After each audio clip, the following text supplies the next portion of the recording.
Hello বন্ধু, সবাইকে প্রাণ মিল্ক ক্যান্ডি প্রেজেন্ট মিল্কদার বন্ধুগণ, সবাইকে প্রাণ মিল্ক ক্যান্ডি প্রেজেন্ট মিল্কদার পক্ষ থেকে সবাইকে স্বাগতম। আজকে আমরা এসেছি আত্রাই নদীতে।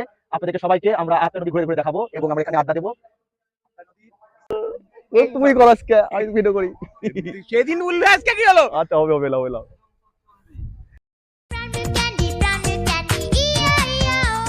হ্যালো বন্ধু, আবারও ফিরে আসলাম প্রাণ মিল্ক ক্যান্ডি ব্রেকের পর। এবার আমরা আলোচনা করবো আত্রাই নদী নিয়ে বিস্তারিত আলোচনা। এই আত্রাই নদীটি উৎপন্ন হয়েছে হিমালয় পাদদেশ থেকে, শিলিগুড়ি থেকে 6 কিলোমিটার উত্তর পূর্ব দিক থেকে এটি হলো উৎপন্ন হয়েছে।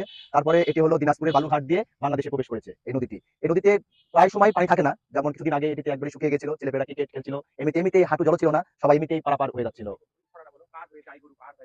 কাট করো। তুমি কেন কাট করবা? এই নদীটি দিন দিন তার নব্যতা হারিয়ে ফেলছে। বর্ষার সময় হুট করে কোথা থেকে যেন পানি চলে আসে, এসে নদীর দুই বা পাড়টা সবকিছু প্লাবিত করে ফেলে দেয়। এতে হলো এলাকার মানুষের ক্ষয়ক্ষতি হয় এবং লোকজনেরও অনেক প্রচুর ক্ষয়ক্ষতি হয়, জানমালের ক্ষয়ক্ষতি হয়। এই হলো অবস্থা এই নদীতে। আর অনেক সময় পানি থাকে না। আজকে দেখেন 24 ঘন্টা আগে এখানে কোনো পানি ছিল না, 24 ঘন্টা পরে নদীর পানি এখন প্রায় বিপদসীমার অনেক উপর দিয়ে প্লাবিত হচ্ছে। এটা হলো আমাদের আত্রাই নদী, এটাই হলো এটার অবস্থা। জানি না এই নদী থেকে আমরা কবে মানে একটা সুরক্ষা, হ্যাঁ মানে এই নদী খনন না করার ফলে আমরা এই ভোগান্তি করেছি।